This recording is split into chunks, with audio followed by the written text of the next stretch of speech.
I find out all this later that they was gonna raid my house the next day. Regardless, they had been watching my house for about a week. Of course, I was in Denver, so they wasn't seeing me. They said, the investigation was getting too costly, so they was gonna raid it that day. So just so happened I came home Sunday. So I go outside, tell my girlfriend, she wanted to run to the store real quick. So I tell her to hurry up because I'm going to the studio. So maybe about 5 minutes later, I look outside. I see she's still outside. She's talking to one of her friends in the apartment complex. So I go downstairs. I get in the car. I'm like, hey, what's up? Me and her laughing and joking and clowning. So she backs out and she drives around the apartment complex, and a car gets behind us. An undercover car, one of those Fords. That's what the police had back then. Like a Crown Vic? Yeah, maybe something like that. And so she turned the corner, so they get up on her again. She's like, damn, this car's all up on me. So she hit another corner in our apartment complex. It was a big old, you could drive all around it. And so when she hit the second corner and they got back up on her, I said, damn, that's the police. I could tell by the engine. And so she was like, what you want me to do? I said, oh, yeah, it's a wrap. Just pull over. You know what I'm saying? So when she pulled over, they come with the driver, one hand on your head and one hand. I said, man, fuck all this shit. Y'all ain't supposed to kill me. So I just threw the keys out and just got out and laid down. They want you to put your hand on the thing, step out, have this hand here, do this, like, Macarena and all this shit. So you can make a mistake and they can say, oh, he reached for a gun, kill him. Yeah. So, when we pull over, once I finally got a chance to look back, it was police everywhere. It was about 15, 20 police. They had been, like I say, staking out the apartment and stuff. And so that was, that was it. It was all bad. Damn, bro. So initially you was gonna get your music started with that dude. Like you had some sort of obligation to him. You were gonna make music, and he was gonna push it and send it to who he needed to send it to. Right. So, okay, so that obviously was on hold for the next amount of years that you was in there. So when you go to prison, was that your first time going to the pen? Right. Oh, damn. So how was the first time when you went to the pen, did it give you like flashbacks of the first time you went to juvie? But now that you're older and you're around motherfuckers that are just as turned up as you, and like what was your mindset like on that? You know what? I didn't even realize how dangerous the prison was. When I got to prison, I grew up at a time where they show these prison shows, so I'm expecting to see a whole lot of bars in these old school prisons. I ended up going to Salinas Valley, which was a relatively new prison, new design, was no bars and all that, so I wasn't concerned. I stayed in the county jail 2 years, a lot of fighting in the county jail. I was cut down there, stabbed not stabbed, I was cut on the back, a lot of fights and stuff, so I thought I was ready, but prison was a different animal, and so it's just the politics that they play. I remember when I first got there, man, I got there with a dude, he was from Hoover, and when he got there, one of his other homies brought him out some, a care package, basically some food, clothes, hygiene, toothpaste, stuff like that, hairbrush, until his property came. Well, later on, I ended up getting word that his homie who had brought him this stuff had done something at another prison, and now the dude he brought the stuff to had to stab him. Wow. And so the dude he brought the stuff to was only 19. The dude who brought the stuff out was probably in his 30s.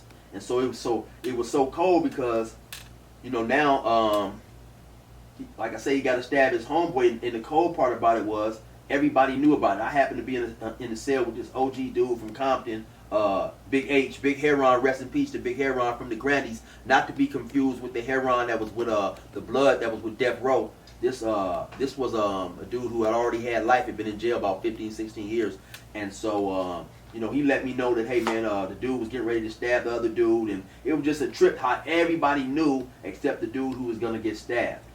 Wow. And so and like I say, so the day he stabbed him, I see them both at the water fountain laughing and joking. And I'm thinking to myself, man, this is some cold shit, man. Because that dude know he finna stab that other dude. Then they walk back down there to where the Crips hang out up against the wall, maybe about 10 minutes later, and he stabbed him. And so that's when I realized how treacherous, the prison could be. Because like I say, by me coming from a small town, that was family oriented. I just couldn't imagine me stabbing one of my homies and stuff like that. So I realized that, you know, this was definitely a different type of beast I got myself mixed up with. Wow, bro. So literally on the yard, you got 20 motherfuckers, and the one dude doesn't know, but the other 19 dudes know what's gonna happen. Yeah, but it's more than 20 people on the yard. It's hundreds. It's hundreds on the yard. And everyone just knows. Everybody knows, you know, at least everybody who was Crip affiliated and a lot of the blacks, you know. And the reason why they do that is because, okay, you know, California prisons are basically ran by the racial politics. You know, the whites are to themselves, the Hispanics, the blacks. You know, you got a bunch of different divisions within the blacks. You know, the Crips, the Bloods, or whatever. But and it's not like when we talk about the racial politics, you have a lot of people who will assume the blacks and the whites and the Mexicans, we don't talk at all. No, it's not like that. It's just that everything is dictated by race, you know. And so in the event you get into it with another race, you know, you don't put your hands on them. You go talk to people and it'll get all, you know, either cleared up or stuff like that. But anyway, so my point is, the reason why, you know, everybody knows about it, because in the event, you know, we out of respect and courtesy, we let other races know, hey man, we got to discipline one of our homies today. The blacks are gonna discipline this dude, and that's done. So you know, the Hispanics or the whites or whatever don't look over there, see stuff going on, and think the wrong thing. Yeah, and think the wrong thing and run over there. Then it turns a big racial riot, and so they give us the same respect when they get ready to, you know, discipline one of their homies or whatever. You know, hey man, we got something we got to do today, so you guys can, you know, let your people know to be aware or whatever. So it's like a respect thing. And so that's how it gets around the yard that, you know, the blacks got some work they got to put in today or whatever. You know, they may not, now the Hispanics may not necessarily know who's going to get hit, but of course the blacks will know, you know, so. Damn, that sounds like a headache and a half. What, okay, being that I know you know, you're a picky eater. When you got to prison eating the food, how did you cope with that? Because I hear that the food in prison is not the business. Yeah, you know, sometimes in there, man, you gotta do what you gotta do. I didn't eat eggs until I got to prison. Really? Yeah, but eggs are bomb. But when you're in that reception center, that's the first prison that they send you to get diagnosed when you leave the county jail. And so, you know, you in there, you ain't got nothing to eat. You haven't went to canteen yet, and so, you know, man, if you don't eat what they give you, you're gonna be hungry as hell. Well, I started eating scrambled eggs. I still don't eat fried eggs. I wouldn't eat the fried eggs, but when they gave us scrambled eggs, you know, I'd eat it. And so, like I say, sometimes you gotta eat what they give you. Man. But actually, back then the food wasn't all that bad. I remember being in there for the 4th of July. They gave us half a chicken, cornbread, a lot of stuff, watermelon, except you had to, at that particular prison, to Hatchapee, you only had like 5 minutes to eat. So it was hard to stuff all that stuff down, you know, sit down and eat and get up and leave. But yeah, back then the food wasn't as bad, you know. 5 minutes to eat? 5 minutes, yeah. Damn, some niggas is in there like Major Payne and shit. Man, knocking that shit down. Damn, okay. So, get past the food. Honestly, the only reason why I mention that is because I'm kind of hungry. But so you're in there and you see that happen. The dude gets stabbed or whatever. What's something else crazy that you've seen that kind of like, woo, this shit is real? Like, what was after that you seen that made you like, okay, I gotta just completely re-hardwire my brain and just move a certain way in this motherfucker? Oh, just all, you know, all the fights up in there. You know, dudes having knives. You know, dudes going to the phone with knives and stuff. Like I say, because that was my first time going to prison, and so I remember this one blood. He went to use the phone, and a big old knife fell out of his pocket. And so just understanding that, damn, you know, I'm in an environment where people is just carrying knives all the time. You know what I'm saying? And so just stuff like that, seeing stuff like that. You know, fights and riots on the yard. You know, and just things like that. You know. Wow. Okay. Fights and riots. What was your first riot like? Was that like? Well, my first riot was in the county jail. What was that like? And so it was we got into it with the Pisces, and so yeah, it was really no weapons involved. Probably maybe some sharpened pencils, and some individuals may have had soaps in the sock, but it was fun. When you young, man, when you young and you caught up and you live in that lifestyle, as long as you're not getting hurt, as long as you're not the one getting hurt, that stuff is exciting and it's fun because it's really just an extension of what we have been doing on the street. Fighting, stuff like that. Mm-hmm. What about, how was it in the pen? The first ride you went, you had in the pen? Well, that was a little bit more. That was a little bit more scary because now the individuals is playing with knives and it's and they know how to use them.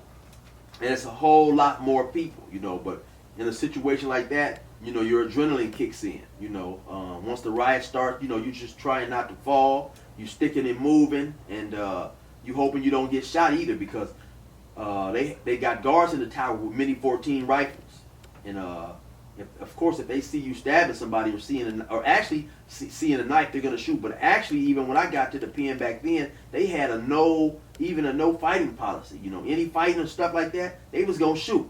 So yeah, they wasn't playing. When I always wondered this. When you're in the riot, I mean, obviously you're not watching much, but trying to protect yourself. But have you ever been in a riot and seen someone that just couldn't hold his own, and you kind of felt bad for him, but you're like, man, I just got to keep going. Like you just seen someone get dropped, and it's like, damn. Yeah, we had got into a riot one time, man. And I ain't gonna say who it was against, but it was against another ethnicity. And we happened to get a dude on the ground, man, a dude who I knew, who was kind of cool, Mm-hmm. Busting him up and kicking him all on the face and stuff, some stuff like that. Cause sometimes, like I say, you may be cool with other individuals, and one of your homies get into it with one of his homies, so now you got to ride with who you function and fuck with. You ever amongst the blacks, is there a lot of tension that comes into the prison that might have came from the streets, like into the prison? You know what? It just all depends on what hood dudes is from. For the most part, they leave street shit on the streets. But now you have some hoods who are rivals and extremely arch enemies, I guess you would say. And sometimes in certain instances, yeah, they'll bring the drama from the street to the pen, and stuff kick up and things like that. But for the most part, especially there's not a big Crip and Blood friction as a lot of people would think. It's not necessarily an on-site type thing. Like I said, you may have two different particular hoods who going at it real tough, and maybe this dude is in here for killing that dude's brother, and you have one dude like, fucking, I ain't leaving that shit on the street. Yeah. He killed my brother, or he killed my good homie. And so from time to time, stuff like that kick up. But on the overall scale, yeah, it's really not a lot of tension. Now that you mention that, like growing up, and having family members that are from where they're from, I always figured like the Blood and the Crip comes across each other no matter where they're from, it's issues. But as I got older and realized that's really not the case. It's usually they beef with whoever their enemy is in their proximity. You know what I'm saying? Right. So, damn, where was I going with this? Help me out here. You asked me something about the Bloods and the Crips not. That they only beef. They don't. It's not on site that they only beef with people who are. No, basically, I was just saying that because it's because a lot of people that aren't so hip to the culture, they think that just because someone's a Blood and a Crip, they don't get along. But that's not the case. And I'm just saying that I didn't understand that until I got older, especially when I started like really doing music, because I started coming across people from different areas, but they clicked. You know what I'm saying? Right.